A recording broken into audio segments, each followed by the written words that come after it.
The hook-on device, or HOD for short, can be used with all unmanned aircraft systems, as well as with helicopters, gliders or powered aircraft. When you purchase the hook-on device, you also receive, in addition to the hardware, a lifelong FLARM license, data connectivity for the first year. After the first year, an annual service fee will be charged. Firmware updates. The hook-on device comes with 4 antennas: GNSS antenna, LTE antenna, FLARM antenna, ADS-B antenna. Also included are a power bank, antenna cables and mounting accessories. Power is provided through a micro USB connector on the housing via the power bank supplied or the aircraft's own power supply. When using the power bank, please make sure that it is sufficiently charged. The 6-pin JST connector can also be used for power supply. The fully charged power bank allows continuous operation for more than 4 hours. On the back of the unit, you will find the individual serial and registration number. The box also contains accessories for attaching the hook-on device to the aircraft. This is not absolutely necessary for operation. They can be replaced by your own solutions or supplemented. With the mounting, the hook-on device can be attached to the power bank using the pair of screws and the Allen key. Plug the antenna cables into the sockets marked on the hook-on device and screw the rod antennas to the cables. The antenna cables differ only in length and can be swapped out flexibly. The FLARM and LTE rod antennas are also identical. After using, the antennas can be unplugged from the sockets of the hook-on device. The sockets are very sensitive, so please be careful when disconnecting to avoid physical damage. Connect the hook-on device to the power bank. If you use the aircraft's own power supply instead, make sure that the voltage is less than 10 volts. Attach the hook-on device and the power bank, if necessary, to the aircraft. The position of the hook-on device should ideally be below or within the aircraft. Use the supplied mounting and screws, Velcro tape, adhesive pads or cable ties to attach the hook-on device and the antennas. This is optional and not mandatory. Important notes for fastening the antennas. Leave as much space as possible between the antennas and do not cross any antenna cables. All rod antennas should be in a vertical position, down or up.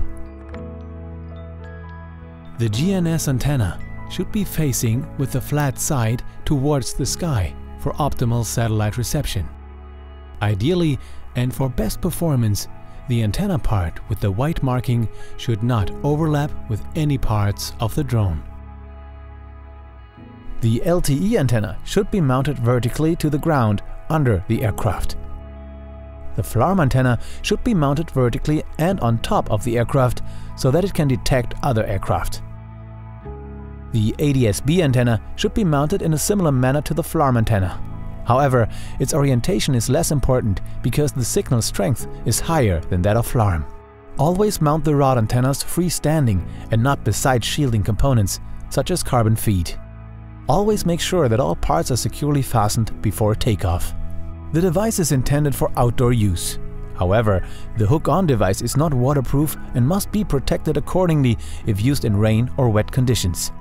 In order not to damage the electronics, protect the hook-on device during flight also from aircraft vibrations, for example with the aid of a shock-absorbing material placed between the hook-on device and the aircraft.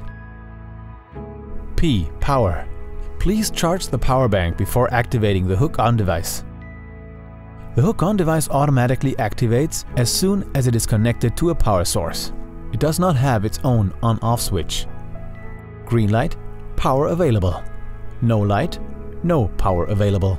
Connect the hook-on device to an external power source or recharge it. G. GNSS. Blinking white light, GNSS connection available. No light, no GNSS connection available.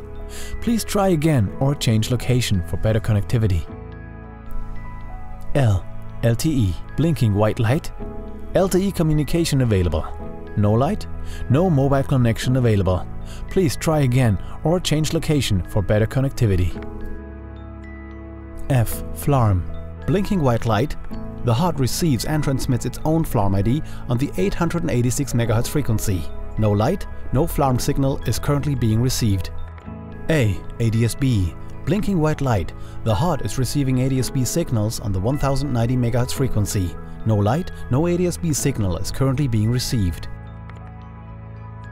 Every second, the hook-on device sends its GNSS position and barometric altitude data via LTE to the UAS Traffic Management System, or UTM for short. There, a live air traffic display shows the position data of all HODs, plus the position data of relevant manned aircraft. The HOD is capable of receiving Flarm and ADS-B from surrounding air traffic and sending these data and its own position to the UTM system. In addition, the HOD transmits its position via Flarm on the 886 MHz frequency. This way, other pilots in close range are warned without using the UTM. When all steps are completed, the hook-on device is ready for use. You will now see the registration ID of your hook-on device in the UTM's air situation display. If you have any further questions, contact us at info@droniq.de.